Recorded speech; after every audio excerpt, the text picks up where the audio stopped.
I left school without any qualifications, so to get one of these bad boys is really significant. And I have to say, when I first got it, it spent the night on my pillow. And I've looked at it all the time since, and I couldn't be more thrilled that it's going to be home here at the college where I spent so many years working and studying. And so I thought, because you've all been so kind to come together, I'd get up and say a few words. And it's a tough one because it's quite a diverse audience, because I've got family and friends and loved ones and professionals and businesses and people I've worked with for a long time. So normally I would probably be different with each of you, so you're all going to get it full on today. You've each played a pivotal role in getting me here today, and I'm sorry, I do move about because I get a bit nervous speaking, so forgive me, and I'm also conscious I'm blocking people out. I do get a little bit nervous, but I think such a diverse audience, what I wanted to share with you is how you're actually all connected, and whilst you might not know each other, there's certainly a big reason why you're all joined together. So I thought my speech could share with you part of the journey that I've been on, as well as share with you how you're all involved in it separately, which gives you an opportunity to meet one another and understand who's in the room rather than just a load of strangers. And ironically, that's exactly what GB Share tries to do, bring people together in a way that they can build relationships and work together and make it much easier. So, without further ado. So in order for me to share the story, I need to rewind the clock a little bit for you. And for my sins, I was born and bred in Bolton, which can't quite decide whether it's Lancashire or Manchester, if I'm honest with you. It was Lancashire when I was born and Greater Manchester when I left it, so you decide. But I was one of 5 children, the youngest of 4 girls, and I was brought up with a really good sense of community spirit, and we helped each other out. You know, we carried John's bags, we lent Mary a cup of sugar, we got up and let Sandra sit on the bus, and so obviously the first person I have to thank is my mum. I'm trying not to get upset, I've run this a few times and I've cried in a rehearsal on my own, so thank you, Mum, for everything. She's an amazing lady, brilliant work ethic, lovely family spirit, and taught me to read and write, and you know, taught me that there were no glass ceilings, just people that would tell me there are. So a big thank you to you, and of course to Pops for looking after my mum for so long.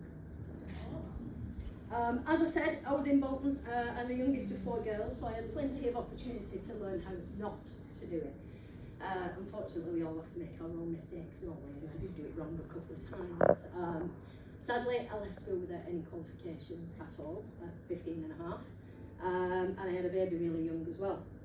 I found myself on my own, and Bolton Council saw fit to put me on the worst estate it had on offer, full of drug dealers, alcoholics, robbers, police were raiding houses, and there I was, 16 with a newborn baby.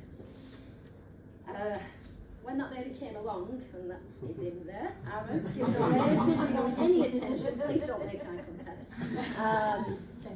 It gave me every reason to drive for change, and I wanted off that estate, and I made a promise to him that he wouldn't grow up there. And so off I headed to Bolton College and begged the lady there, please put me on some training, I don't care what I do, just get me off that estate. And she said, no, we'll do what you like, well let's find what you like, we'll put your son in creche and we'll get you started. And I did 3 years at Bolton College, shorthand, clerical, became a personal assistant, and got a job at Norway, the old Lecky board for any of you that are old enough to remember Norway, with your books of green shield stamps. Back then I thought it was a job for life, but clearly it wasn't. But what I did manage to do is pass my driving test, earn a wage, save up for a deposit on a house, and I grabbed Aaron and a deposit, and we moved from Bolton to Darwin as fast as my little legs could carry me. And we started a fresh life up there. I got married. I had 3 more children, so they're also in the room. So this is Jess, works over at Primark in HR, just putting that up there. This is Ben, 3rd born, number 3. So you can imagine when we go to Disneyland, thing 1, 2, 3, 4. That's Elliot, who will definitely not want any attention on us, so please don't leave them. But what they did give me was 3 more reasons to really drive and strive. And so I found myself in Darwin. And I kind of looked around and I thought, oh my gosh, I own my own house, I've got my own car, I've got my own job. I probably owe that to an education, so maybe I'll go back and get some more. At this time, I'm working full time. I'm juggling before school clubs, after school clubs. They're all in different schools, colleges, nurseries. I'm driving all over the place, and they've all got to be there for 9 a.m. So to say it was a juggle is an understatement, but we did it. And I did go back to college. So at night time, we'd sort of get the homework done, tea done, get her in bed, leave them with the dad, and off I go. Night school, and that's how I turned up here at Blackburn College. And when I got here, I did, well, lots of training, to be honest. I did bookkeeping, marketing, did a level 5 in leadership and management degree, a HND in computing, a teaching qualification, loads of CPD, anything they would give me, until eventually they said, would you like a job? You're here with more than the bloody staff. And I genuinely, when a lady called Josie Lomax, who used to be one of the directors here, said to me outside, she was smoking on the doorstep in Duke Street, and she said, you're here every day. I said, I'm studying, and she took me on. I did invite her, she couldn't make it sadly, but she gave me my opportunity here, and it's over 20 years ago now. And that started a 12-year career here at Blackburn College, where, I just loved it. It opened a whole new world to me, understanding public sector and how funding works and tenders and partnership landscapes and all of that. And it was here that I met my bestie Gabby, over in Red in the bike. And the reason she sat in the back of the car is she didn't want any eye attention either.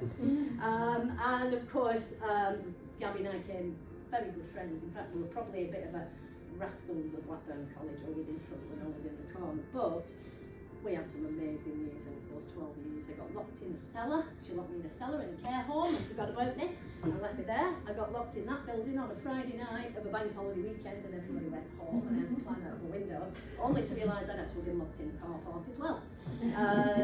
She made me attack Gloria Honeyford in the front street in Blackburn. And we spent the day on a chemo ward taking a mickey out of cancer and how bad it was. So we have some amazing memories, and just thank you, Gabby, for making those 12 years as brilliant as they were, because they really were. Where am I up to? Done the chemo bit, right. So I'm here and I'm at Blackburn College, and of course I'm in employer engagement, and I'm linking in with lots of different businesses at this stage. And one of those businesses that I came across was Richard Singleton. Many years ago now, Richard. Richard runs his own marketing company. At the time, he was also running lots of networking groups. And I went up to his networking group at Euro Garages. That's the guys who own Asda, if you don't know. Up at Euro Garages, and he said, do you want to join? I said, no, I want to steal your group and bring it into the college. And that's what we did. We brought that networking group to the Saturn Centre, if I remember rightly. I ran it there for a number of years, bringing lots of businesses in. Richard, we've had some amazing memories, and we've slept out on Clitheroe football pitch for charity in minus God knows what degrees for Age UK, and you have gone on to be our Lancashire ambassador, and I'm so thrilled, and just thank you for being here and being part of it. So you can start to see how people are all being brought together. Ram Gupta should have been here, but he's not, unfortunately. Ram is another good friend, and I had lots to say about Ram, but I'll have to skip that one when he's not here. I also have had some staunch female supporters along the way as well, and none less than the lovely Kath Lord Green. Kath is a veteran in radio and media. She now does amazing award-winning podcasts, and today we launch our first podcast. And thank you, Kath, for all of the help that you've given me in setting that up. It's called Business Innovators because we thought what better way than to celebrate our journey of innovation and dig under the hood of everybody else that's been on an innovative journey and do what it says on the tin and share it, so that everybody else can benefit from all that support that's out there. And it was Kath that came with me on International Women's Day in 23 when I won the Women in Innovation Award. And we drove to Manchester and got a parking ticket and embarrassed ourselves and all sorts of stuff. Again, you can see there is a story behind each and every one of you and the value that you've added to my journey. Of course, at Blackburn College, I led on some of the partnerships as well, none less than the one with community and business partners. And that takes me to JD. Give us a wave, Jay, then everyone knows who you are. So JD came into my life. She started working at community and business partners. Before that, I dealt with a chap called Amin, and he left and JD took over, and I went up to meet her. We had a great meeting, hit it off, and I thought, what a nice lady. And she said, what other partnerships are you going chatting about? I said, well, I'm going to go and see Downtown next. And she said, oh, right. She said, my brother's just took a job there. I said, well, I think that's who I'm meeting. She said, well, do us a favour. She said, don't tell him you know me, or tell him you don't like me. I said, I can't go meet you. Tell him I don't like you. She said, no, he's always winding everybody up, and he's always winding me up, so just go and say you don't like that woman at CBP. So I thought, oh, okay, I'll give it a go. I'm not very good at this. So and then I met Danny, who's at the back, JD's brother, for the first time, and we had a coffee and we had a chat. And I said, he obviously brought his sister's business up, because that's what they do, pushing the businesses. And I said, I really don't like that woman there. He said, oh, you mean Sarah? I said, no, not that one. He said, Amy. He mentioned every other name apart from yours. I said, no, she's got a really funny name, Jenny. And he's looking at me, but he wasn't traumatised. And I realised afterwards, in fact he told me afterwards, don't worry, she told me you were going to do that. And they winded me up. And it was at that point I realised blood's thicker than water. But there's more of my family here today, guys. So, and of course, I did have a great meeting with Danny, and next year we celebrate our 10th anniversary. So, thank you for the introduction to Jenny. He, of course, brought with him on top of my 4 and 2 more children, so that took our tally to 6, and we fostered for 10 years, so you can imagine how busy it got in our house. So, thank you for that wind up, and I think, for you, Danny, of all the times I felt like giving up, I'm just not going on, I've done, and I've had enough. It's that chap there that's picked me up and said, go do some more. So, just a big thank you, and here's to the next 10 now. So it's around this time I start getting itchy feet at Blackburn College.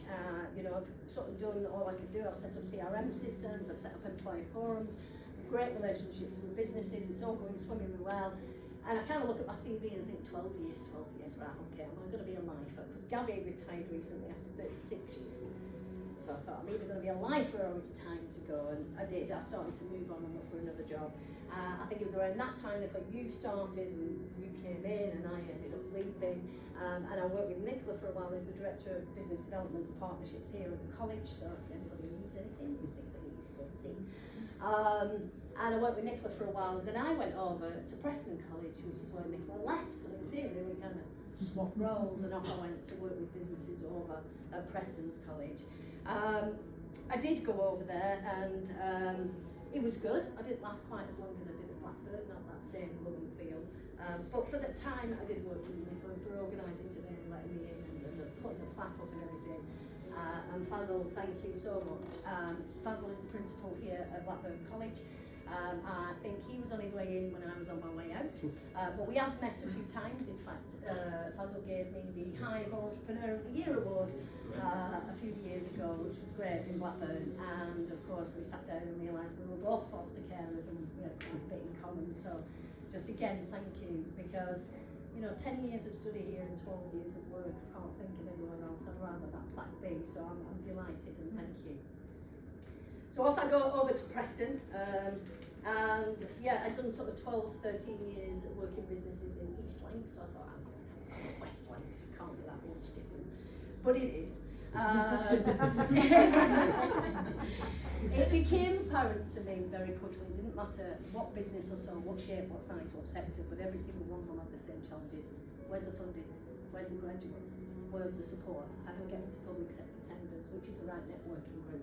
And that's where it really started me to think, why is it all not central? Why is it all broken up in different parts? And why is it so difficult for these businesses to find what they need? Doing lots of stuff over there, went and did some ladies networking as well, which is where I met the very lovely Sushma. Sorry. Sushma will give it away, she's in a green dress at the back. So Sushma's born and raised in Bolton. And I met Sushma at a ladies networking group, and we've probably been inseparable ever since. And again, we've done lots of charity events, so Sushma and I were banged up in jail for a day, unless we raised bail money for Age UK. We've had some great pictures, some great memories. She's an amazing chef, she caters for every single one of my events. She catered for my 50th birthday, the daughters made the cakes that you can see out there today. So you are really all connected, and the trick to employer engagement is really to lift the hood and understand what these businesses are about, because each are amazing in their own right, and I feel really blessed that you've come into my world. Sushma, thank you for being an amazing friend over so much time, and I really can text that lady morning, noon or night, it really doesn't matter.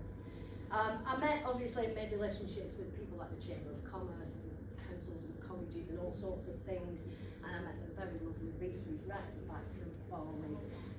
Rita is the marketing manager at Farley's Solicitors, what a legal organisation they are. They've helped me with business quandaries for legal, they've helped me with personal land disputes and all sorts of things, and they're always there. They've been to my house, and the best part, she invites me every year to the Paddy's Day celebration. If you've not been to Farley's Paddy's Day, then you're seriously missing out. And yeah, I've some very embarrassing pictures at them. One of me and you, Rita, singing to Elvis Presley. Oh God, yeah. Still got that on my phone if you ever need blackmailing. Rita, thank you for being a member, a sponsor, and always been supportive of the mission that I started all those years ago. I'm really grateful, and it means a lot to me that you're here. Other businesses that I met in West Lancs, the fabulous Steve Wood.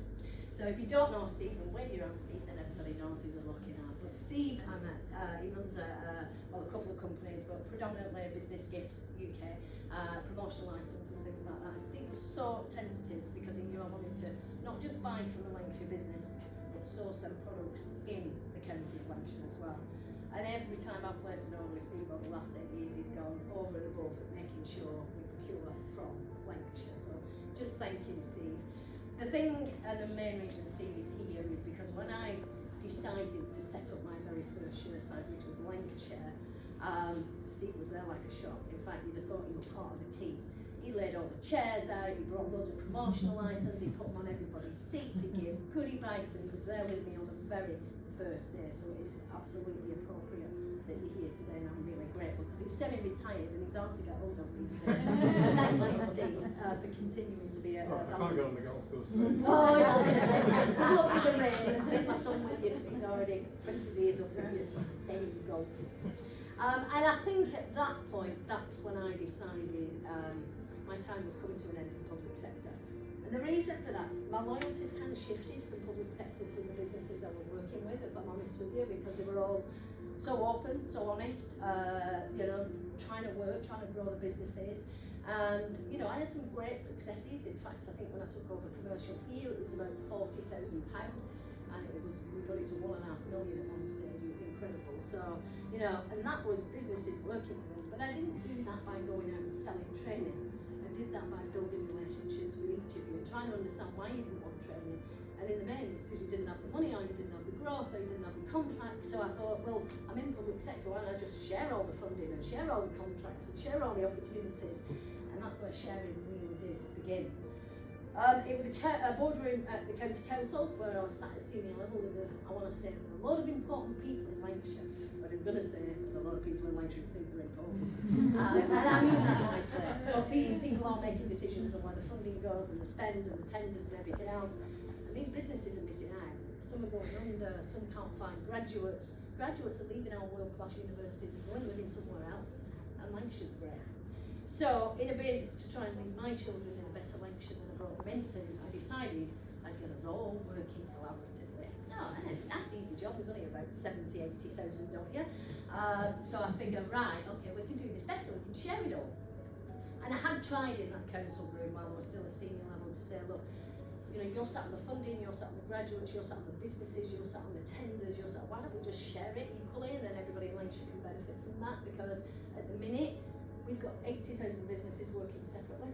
We've got 14 authorities. We've got 2 unitary authorities. We've got 3 chambers of commerce. It's really confusing for people. If we just centralised and shared it, it's so much easier. And it was a pat on the head, and it's a great idea because I'm an idiot and try and get at this county.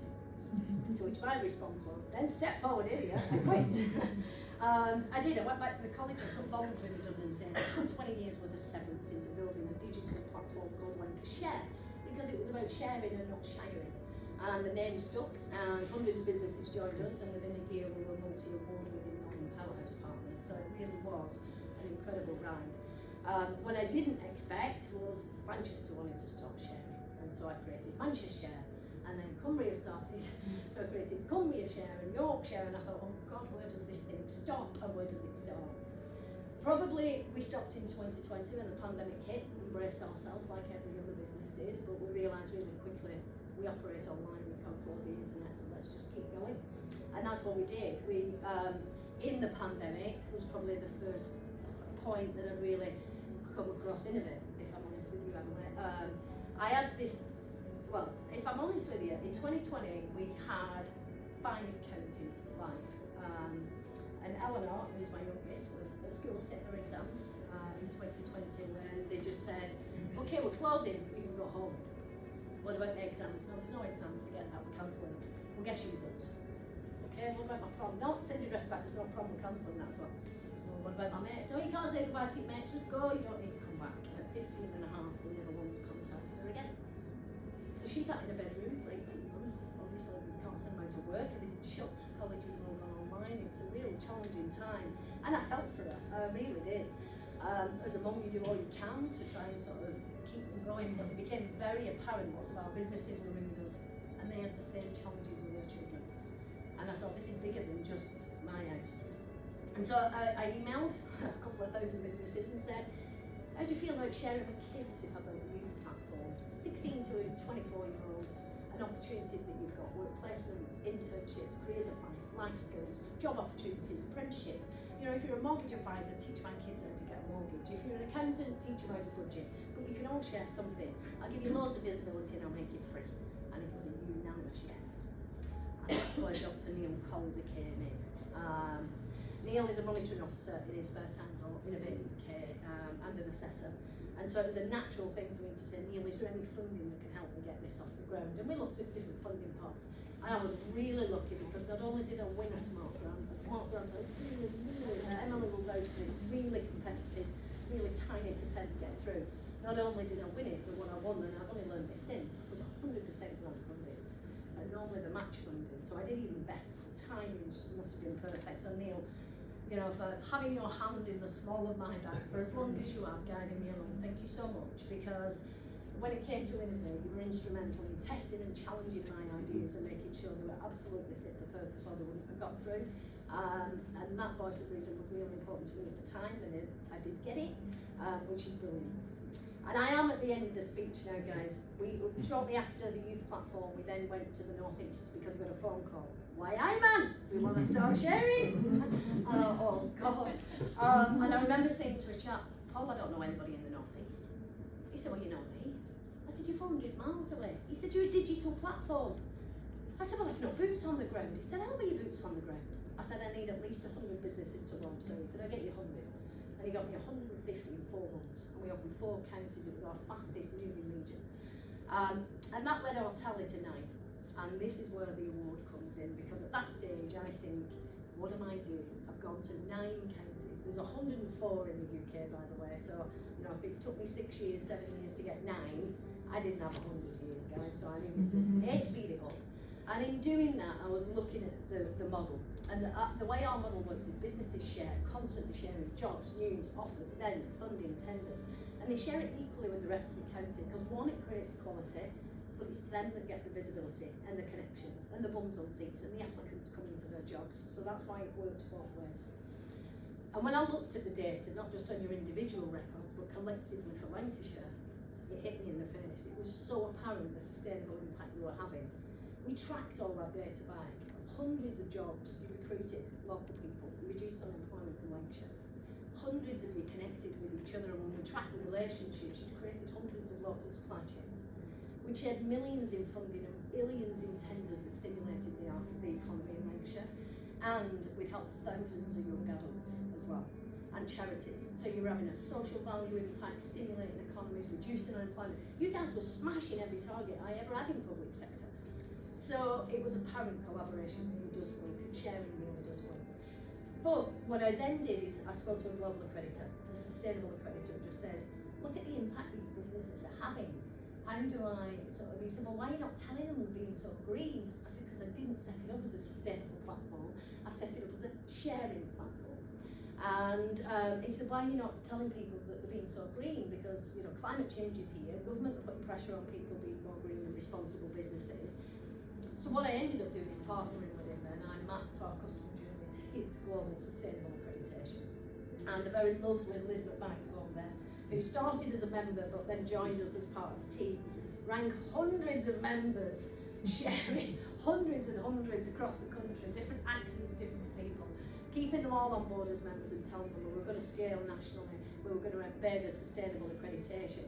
And what it meant was that when you share your jobs and you recruit locally, you actually get green credits. When you help a charity or young people, you get green credits. When you share funding, you create a local supply chain, you get green credits. So now we've got thousands of businesses that are not only doing business locally, ethically and responsibly, but they're having a massive sustainable impact.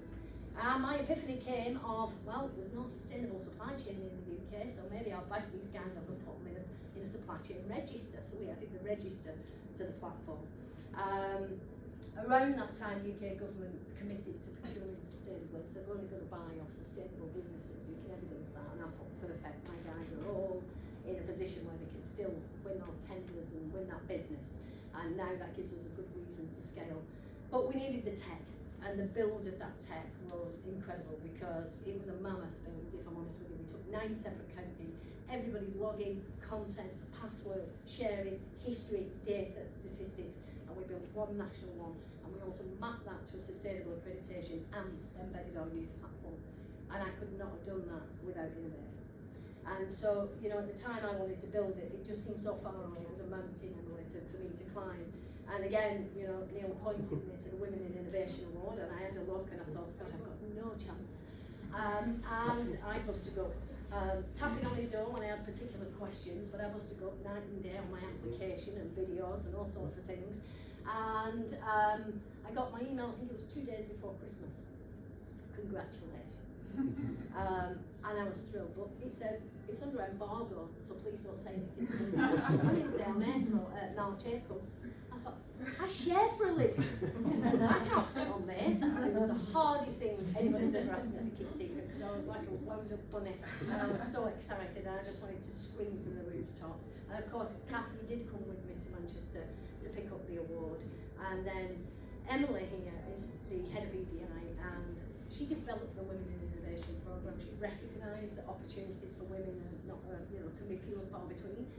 And let's face it, guys, we're all, most of us live in Lancashire. We can't find that kind of support on our doorstep here. So for that opportunity to have come my way, to have won it, but even better for you to have tied it in with plaques. It's so funny because that little circle, it means so much to me because it will be here long after I've gone. And it just means I've tried to make a positive change and a difference. And so, you know, I'm sorry, Brian, I can tell everyone you're 75 and you're from Darwin, but that's about all I've got. This is Brian, the mayor. And finally, as I won the Women in Innovation Award, I was awarded an Innovation Growth Specialist. And that takes me to the last person in the room, which is Jamie, who loves to make an entrance. I made it though, didn't I? Jamie has held my hand for the last 12 months. He's been to my house, he's sat on my sofa, he's seen my business plans, he's tested and challenged, and he still comes through with ideas and emails and tries to hook me up and link me up and send me on. And Jamie, honestly, I've really needed that, if I'm honest with you, because when you work on your own as well, it's very difficult to offload and put it somewhere else, and you know, you don't want to always do that with customers, so to have an independent that you can sort of offload and maybe cry to or whatever it takes. So for every visit, Jamie, thank you. Really means a lot. And that is all of you. So you can now see just what kind of communities we do create and how important it is to look under the cover of every single person we meet, because they've all got amazing stories. And every one of you have played a pivotal role in mine, and I'll be really grateful for that forever. So that's it from me. Huge thank you.